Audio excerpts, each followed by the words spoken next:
नमस्कार दोस्तों, welcome to current affairs. Indian navy के द्वारा टेस्ट फायर किया गया है advanced version of BrahMos missile. यहाँ पर आप देख सकते हो Indian navy successfully test fires advanced version of BrahMos missile, जिसके बारे में हम डिटेल से जानेंगे और देखेंगे कि इसमें एग्जैक्टली है क्या, मतलब कौन से डिस्ट्रॉयर के माध्यम से जो वॉरशिप्स होती है उसके माध्यम से किया गया है।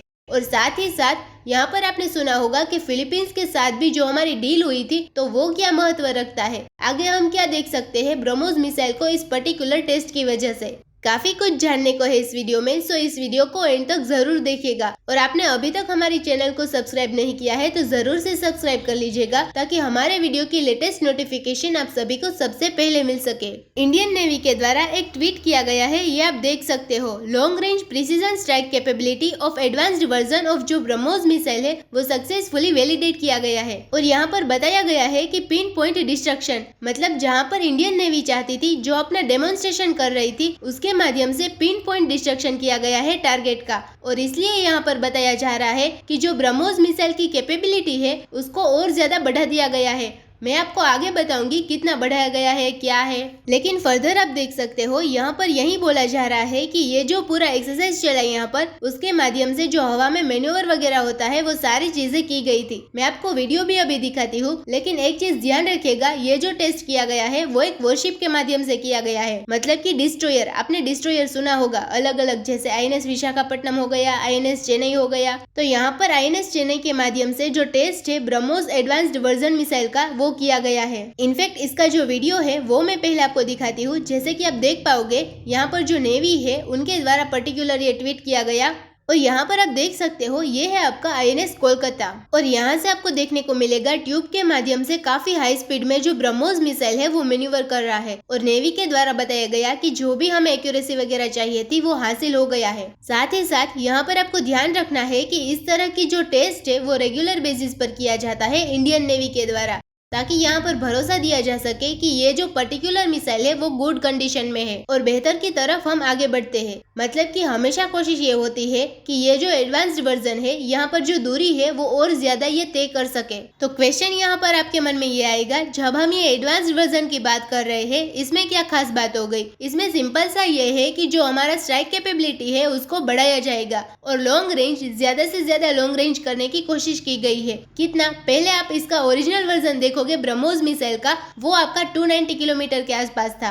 जो एक्सटेंडेड वर्जन, ये जो एडवांस वर्जन की बात हो रही है, इसका रेंज 350 किलोमीटर यहाँ पर इंडियन नेवी के द्वारा बताया गया। और इसलिए इंडियन नेवी का कहना है कि जिस प्रकार से ब्रह्मोस मिसाइल हो गया या फिर INS चेन्नई है डिस्ट्रॉयर, जिसके माध्यम से हमने यहाँ पर लॉन्च किया है, वो एक प्रकार से भारत की जो मिसाइल और शिप बिल्डिंग पावर है उसको दिखाता है। कटिंग एज जो टेक्नोलॉजी है हमारे पास आ गई है उसको शो करता है और आत्मनिर्भर मेक इन इंडिया की तरफ हम आगे बढ़ते जा रहे हैं। जहाँ तक ब्रह्मोस क्रूज मिसाइल की बात है, ध्यान रखिएगा ये सुपरसोनिक है, मतलब कि जो साउंड की स्पीड होती है उससे ज्यादा जब स्पीड होती है मिसाइल की उसको सुपरसोनिक मिसाइल कहते हैं। और ये क्रूज मिसाइल है, मतलब कि काफी लो रहते हुए ये स्ट्राइक कर सकता है। मतलब कि कोई सपोज वॉरशिप वगैरह है, अगर हमें उसे डिस्ट्रॉय करना है, किसी टारगेट को डिस्ट्रॉय करना है, तो काफी नीचे रहते हुए, मतलब कि जो सरफेस टू एयर मिसाइल्स होते हैं उससे छिपकर यहाँ पर जो एनिमी के डिस्ट्रॉय करना है चीजों को वो कर सकता है। और ध्यान रखना है कि ब्रह्मोस क्रूज मिसाइल है उसकी स्पीड करीब 2.8 मैक देखने को मिलेगी। और इसका अगर हम इंडक्शन देखें इंडियन नेवी में, इंडियन आर्मी में 2006 से होना स्टार्ट हो गया था। लेकिन एक चीज इसमें यह भी है कि जो एयर लॉन्च वर्जन होता है,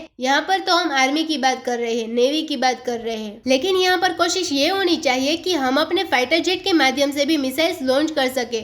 क्योंकि फाइटर जेट में एक एडवांटेज ये हो जाता है, अब मान लो वॉरशिप्स वगैरह है तो उससे अगर हम INS कोलकाता से लॉन्च कर रहे हैं तो ये तो एक लिमिटेड कैपेबिलिटी हो गई ना, वॉरशिप बहुत तेजी से जा नहीं पाएगा। लेकिन अगर हमें सपोज चाइना के अंदर यहाँ पर फायर करना है तो हमारे जो फाइटर जेट वगैरह है वो ब्रह्मोस मिसाइल को कैरी करके बॉर्डर तक ले जा सकते हैं और टिप में जाकर वहाँ पर स्ट्राइक कर सकते हैं, तो ज्यादा दूरी तक जा सकता है। इसलिए आप देखोगे 2017 में फाइनली जाकर जो ब्रह्मोस मिसाइल है उसको फिट कर दिया गया सुखोई 30 MKI के साथ। जिसकी वजह से हमारे पास और ज्यादा यहाँ पर पावर आ गई। और ये इतना ज्यादा वन ऑफ इट्स काइंड सबसे पावरफुल आप कह सकते हो पूरे विश्व भर में ब्रह्मोस मिसाइल आपको पावरफुल देखने को मिलेगा। और इसी की वजह से फिलीपींस के साथ इसकी डील हुई $375 मिलियन की। फिलीपींस की जो मरीन है उनके साथ ये डील हुई है। और खास बात यह है कि ये पहला एक्सपोर्ट ऑर्डर है, हमारे लिए सबसे पहला इतना बड़ा ऑर्डर है। ब्रह्मोस मिसाइल को लेकर लंबे समय से 2-3 साल से लगातार आप सुनते आ रहे होंगे कि फिलीपींस के साथ ये डील होनी है। फाइनली ये 28 जनवरी को ये पूरी डील हुई थी। और इसकी वजह से आप कह सकते हैं कि भारत का जो डिफेंस एक्सपोर्ट है उसको काफी बड़ा मदद मिलेगा। साथ ही साथ भारत सरकार ने जो टारगेट रखा है 1.75 लाख करोड़ का कि देश के अंदर ही डिफेंस के प्रोडक्ट्स मैन्युफैक्चर हो, उसमें मदद मिलेगी। और टारगेट हमारा ये भी है कि 35,000 करोड़ जो है ये डिफेंस गुड्स को हम एक्सपोर्ट भी करें बाय 2025। तो धीरे धीरे करके आप कह सकते हो कि यहाँ पर चीजें बेहतर की तरफ बढ़ रही है। और इसकी वजह से क्या होगा कि जितना ज्यादा हम एडवांस वर्जन बनाएंगे हम दूसरे देशों को और सप्लाई कर सकते हैं। अभी फिलीपींस के आर्मी के साथ भी बातचीत हो रही है, क्योंकि ये वाला जो सप्लाई हमने किया है वो फिलीपींस मरीन को किया है, लेकिन यहाँ पर आर्मी को भी बहुत ही जल्द सप्लाई किया जाएगा, ऐसा दोनों देशों का कहना है। और इसके अलावा पहले ऑर्डर में काफी लंबा समय लग गया था, लेकिन जो दूसरे अलग अलग देशों के साथ जैसे इंडोनेशिया, थाईलैंड, उनके साथ ऑलरेडी जो बातचीत है वो एडवांस स्टेज में है और उनके साथ भी बहुत ही जल्द ये पूरा डील स्ट्रक हो सकता है। और वेस्ट एशियन कंट्रीज है जैसे मिडल ईस्ट के अंदर यूएई हो गया, कतर हो गया, उनको भी हम इस तरह की मिसाइल्स प्रोवाइड कर सकते हैं। अब इसकी वजह से क्या हो रहा है कि भारत एक स्ट्रॉन्ग मैसेज सेंड कर रहा है पूरे रीजन में, क्योंकि अभी तक देखा नहीं जाता था, यूजुअली होता नहीं था कि भारत जो है वो डिफेंस के प्रोडक्ट्स एक्सपोर्ट करेगा। ज्यादातर हम इंपोर्ट ही करा देते हैं, अभी इंपोर्ट कराते हैं, लेकिन अब धीरे धीरे आपको इंडिजिनाइजेशन देखने को मिल रहा है, क्योंकि रिसेंट बजट भी आपने देखा होगा 65% से ज्यादा जो पैसा है वो हम इंडिजिनस गुड्स पर ही खर्च करने वाले हैं। तो let's see and let's hope कि चीजें और बेहतर की तरफ हो और भारत के अंदर ही चीजें बेहतर बन सके। और स्पेशली आपने देखा होगा जो अभी यूक्रेन और रशिया का वॉर चल रहा है उसमें एक चीज और साबित हो गई कि हमें बहुत ज्यादा मिडिल ग्राउंड लेकर चलना पड़ रहा है। रशिया को हम छोड़ नहीं सकते क्योंकि काफी डिपेंडेंट है। तो स्पेशली बहुत ज्यादा जरूरी है कि इंडिजिनाइजेशन तेजी से देश के अंदर बढ़ाया जाए।